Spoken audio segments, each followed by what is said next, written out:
Hi everyone and welcome to Positively Kimmie. I am Kimmie. If you are new here, welcome. This is a safe space. And if you're one of my returning subscribers and my besties, hi guys, how are you? I hope you're all having an amazing day. Welcome to Self-Care Sunday. And today I'm actually going to do a double cleanse, and we're going to be using the Tony Moly I'm Aloe Mask Sheet, and it's a moisturizing one. So this is what I'm going to be putting on my face today. But first, I'm going to be using the Lacuna Team Effort Double Action Eye and Face Makeup Remover. And I just shake it up. This opens like a nail polish thing. So I'm going to use a makeup wipe and get it damp, like really damp, because my mascara is now telling me we need to replace it, which I have a replacement one, because it's getting very clumpy and it's starting to flake. And when your mascara does that, it's time to change your mascara. Also, just so you know, what was I gonna say?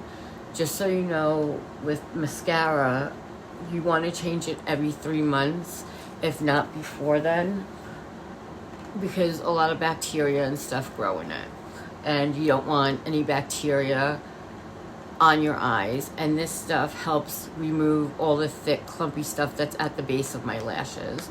So I like to use any waterproof eye and lip makeup remover. The next thing I'm going to do, and look how much junk we got off. Look at that. That's disgusting. That was on my face all day today. The next thing I'm going to use is my Juno Skin Cleansing 10 Balm. And I feel like it's been a while since I've done this. So I'm really excited to be doing another Self-Care Sunday, because things have been going a little awry in my life lately. And it's really important now more than ever that I take time to do some self-care. So you can see it's starting to, you see I hit pan. So we definitely are where we're supposed to be. I always use more than I'm supposed to. This has lasted me probably close to 6 months. And I use a lot. Like if you use the designated amount, which is just a sufficient amount, then it will last you even longer than that. So the thing about Juno & Co Skin is within 30 seconds, it disappears. And that's awesome. So I'm going to concentrate mostly on my eyelashes, because my mascara is just, you can see, I just cleansed it and it's still all over the place. And I'm going to try like pulling at my lashes a little bit, which I know I shouldn't be doing. But it's at the base of my lash line that I'm having the most trouble removing my eye makeup. Let's see. Gotta get another. I should have gotten the makeup wipe before I did that, because just the stuff that came off on my hands. So we're gonna gently, and I don't do anything very gently rub your eyes and try and get that mascara off. Let's see. Is it off? Yeah, it actually came off quite easily, and I love that. So we're gonna do that, and then I have like so much stuff to tell you guys, and some of it's gonna be self-care, and some's gonna be like a little bit of a life update. But yeah, if you can see, it's not clumpy anymore. There's nothing else coming out. And even though we had cleaned our face once, this is what it's disgusting. The stuff that's left on your face is absolutely disgusting. So that can be put away now. Excuse me. I missed my basket. So now we're going to open the Tony Moly I'm Aloe Mask Sheet Set. It feels like it's going to be very wet, like you can feel it in here. And where is my cutter? Is right here. My Temu trusty dandy Temu cutter helps me in more ways than one. I have them scattered all over my house. Tell me this didn't open.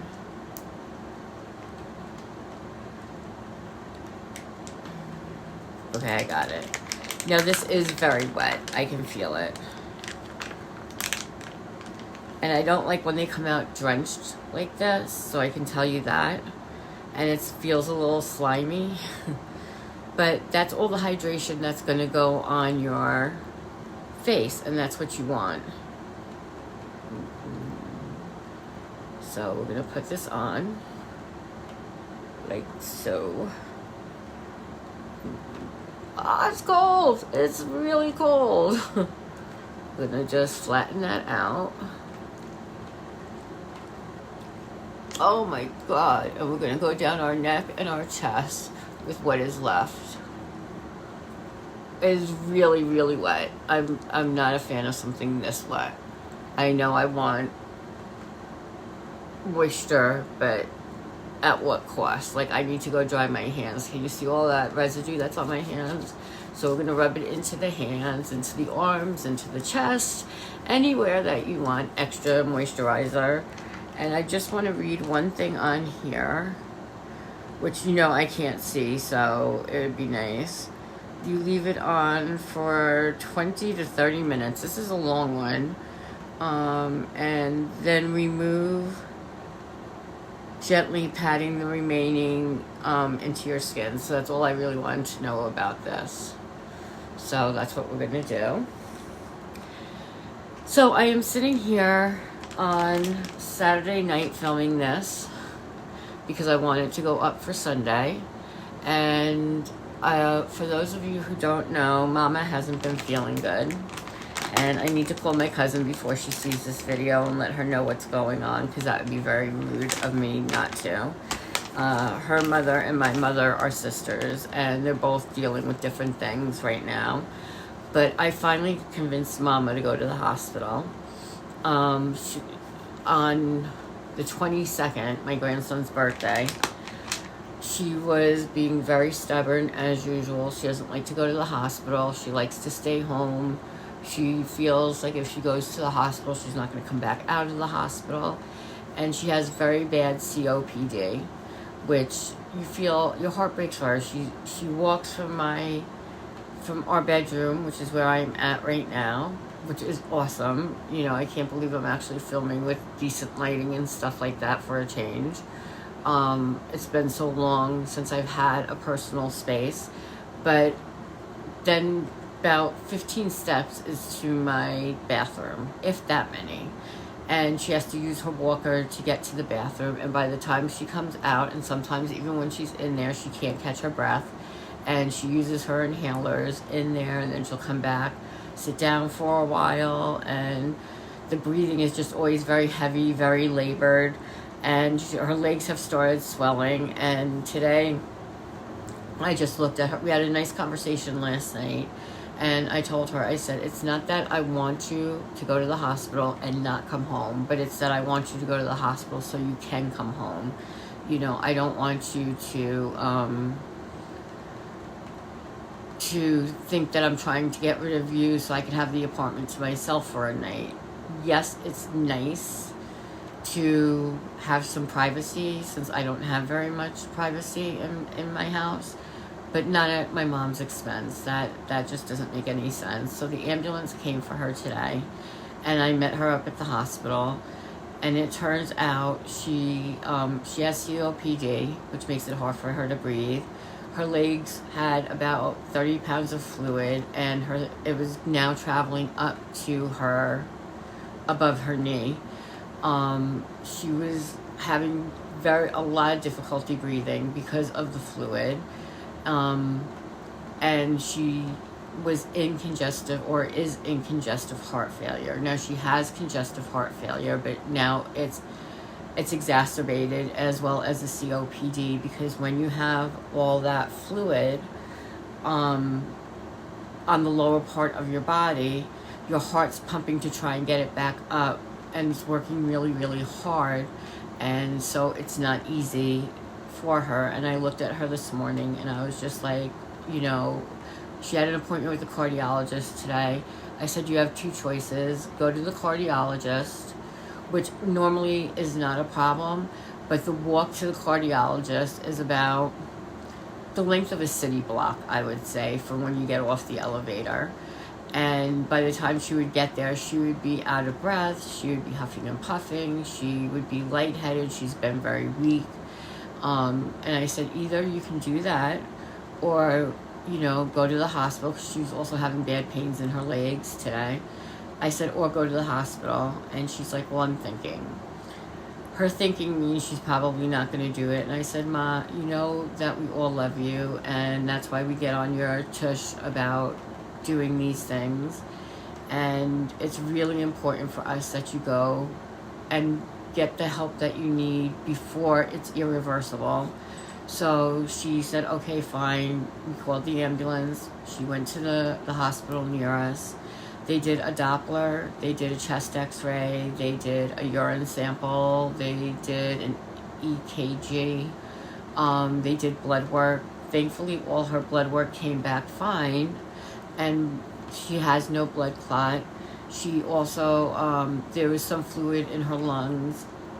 The nurse told me there was no fluid in her lungs. The doctor said, yes, there's fluid in her lungs.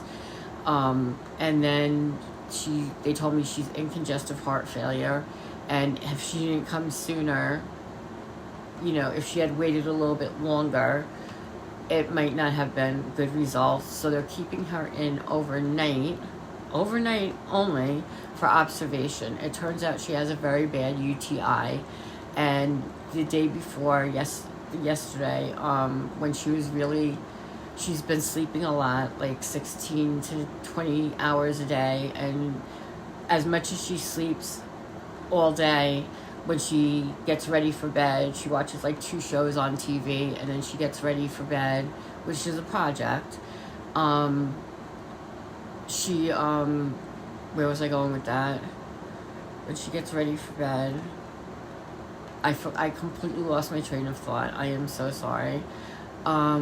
But it's just been really difficult. It's been a challenge, and she doesn't want to lose her independence, but she can't do the things she used to. She has 2 deformed feet. One goes completely this way, and the other one is like this. They wanted to straighten this one out, but this is the one that was bothering her, so they did this foot first.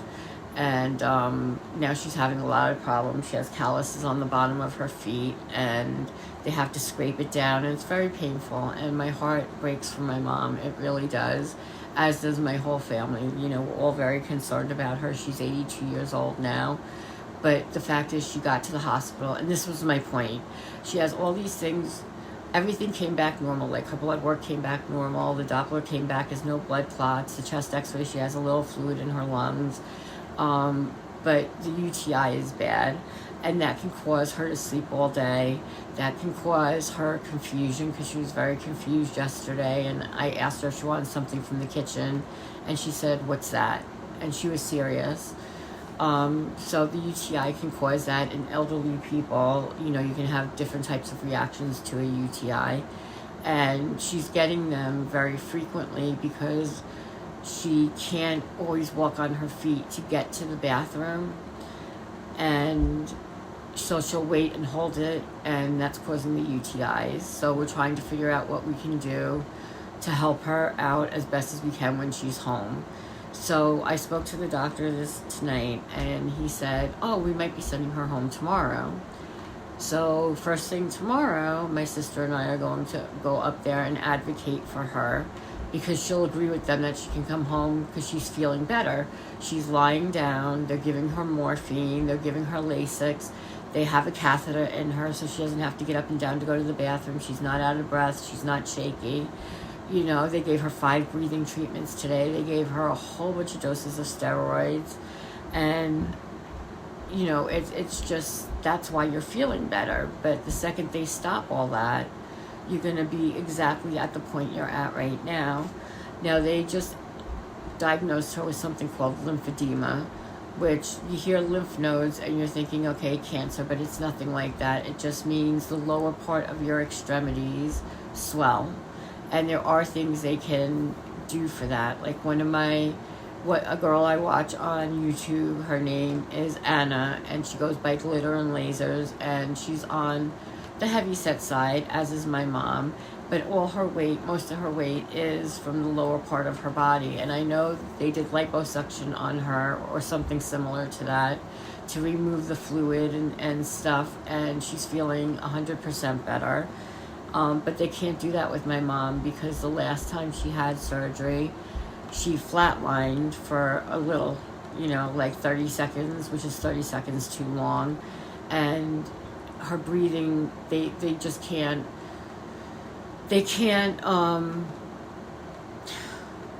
do surgery because they'd have to put her under anesthesia, which slows down your breathing, which is not good for her anymore.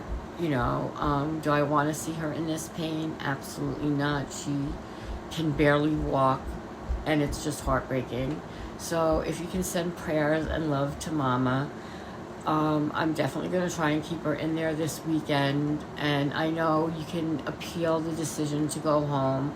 Hopefully she won't give us a hard time about that. And you can do it for 24 hours, and then you have to do a 72-hour hold, like a psychiatric hold, but it's not that. It's medical hold. It just means you're not comfortable at the way you're feeling of going home. And she doesn't want to go to a rehab, which would probably be best for her right now. She'd rather be at home with me, with my sister, with my nephew, because she's just scared. She's just scared about what's going to happen, as we all are a little nervous about that, but I know she's in the best place possible. So that's what's going on with Mama, which explains why I have so much anxiety in my life. I love her, but it's hard to watch your parents start aging and you being the child now being the caregiver and the parent. It's a weird dynamic, and we're all getting used to our new roles. And sometimes she can get frustrated because I'm trying to act more like the parent and parent her and say, okay, you have to go to a doctor, you have to do this, you have to take this kind of medicine. And she's good about taking her meds, but the most important thing was that she doesn't want to lose her independence, and unfortunately she can't drive anymore, she can't really walk, she can't go to doctors. She has a group called House Calls, and they come into the home, but they don't have specialists, so anytime she needs to see specialists, like she's going to have to see the vascular doctor for the lymphedema, she has to go out of the house. And the other day she went to a doctor and couldn't make it up the 4 stairs to my apartment, and we had to call the police department because we didn't have any big strong men here at that time to help her navigate the 4 stairs to get in the apartment.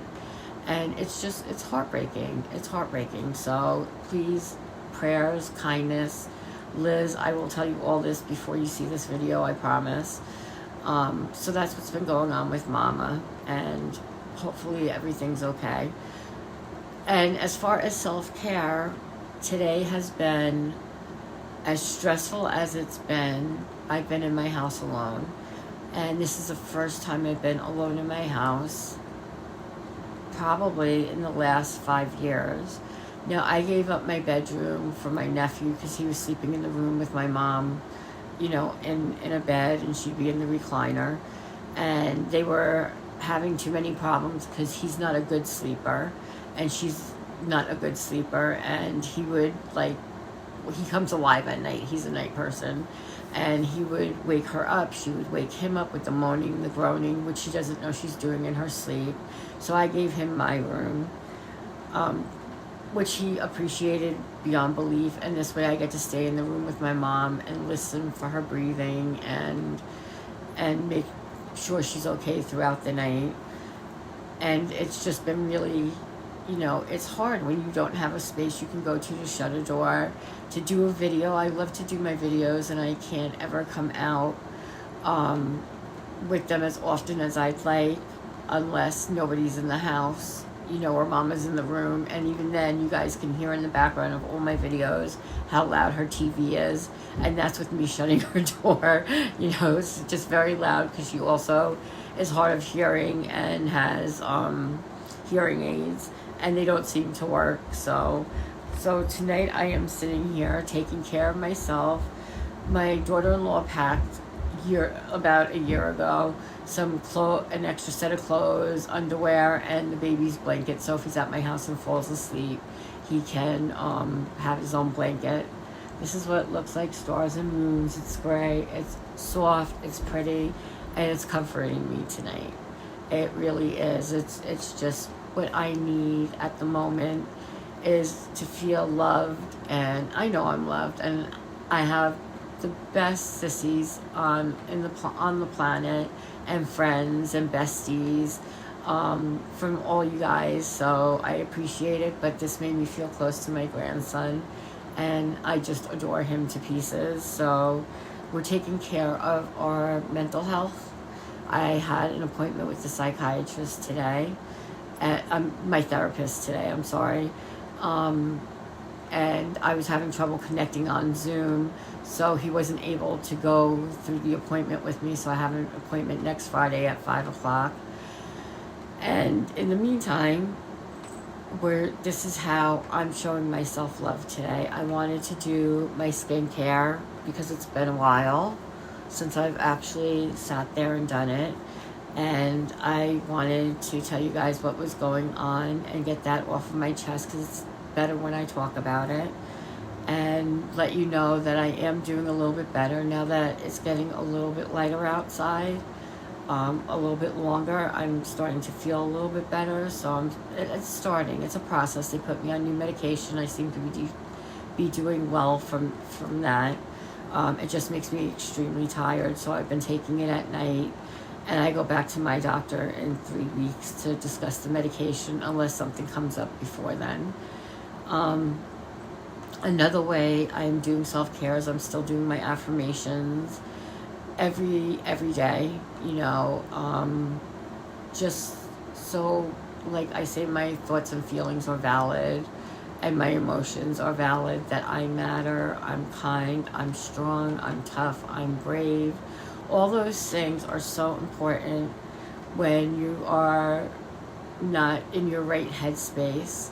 And it's good to take some time out for yourself. And even if it only takes me 2 minutes to write the list down, that's 2 minutes I have to focus on myself and how I'm feeling. And I've been journaling a lot lately also, and that's been helping. How I'm feeling different times of the day, to see if it's connected to anything more than just seasonal depression or just the stress of living life. My sissy Adrian, love you, told me, of course you're feeling the way you are. Your health last year was really bad. You were in and out of the hospital. Even the beginning of this year, they didn't know whether or not they were going to need to do a transplant on my pancreas. So there was a lot going on, and I'm the type of person, I can get through anything. Like, you can throw knives at me and I will get through that. It's afterwards I think, okay, well, what if this happened? What if? And that I get stuck on a lot, and I'm trying to work on that. And that's one of the things I'll be working at in therapy. And so it's just me and the cat hanging out, just doing Self-Care Sunday. So it's actually Saturday night, but that's what we're doing. And I'll find out tomorrow if Mama's going to be coming home, when she's going to be coming home, and how much of a hard time they're going to give us about making her stay at least 24 more hours, because with the UTI, they gave her high doses of IV antibiotics, and I want her to be good when she gets home. I know she's not going to be perfect. I know she's still going to have trouble breathing, but if I told you she has her knees are like this big, and her ankles and everything, and it's hard to watch your parent go through that, so that's how for me. Do you hear the cat's bell? He's itching right now. That's how for me I'm taking care of myself. I'm trying to protect my peace. I'm trying to show myself more grace. I'm reaching out to some friends.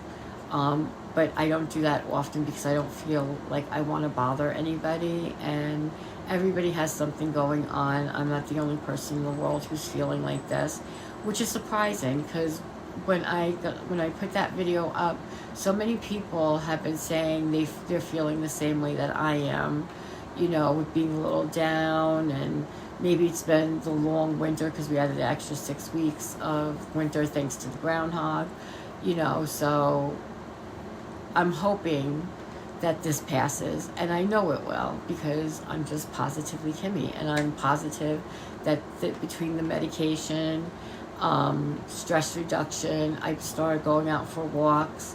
The reason I haven't done an Ozempic Friday is because I've been self-sabotaging, and I stay between 195 and 190, and I don't seem to be able to get under the 190, but it's because my ex-husband, who is wonderful, brings me cookies from 7-Eleven, salted caramel cookies, which I have not eaten. The package is closed.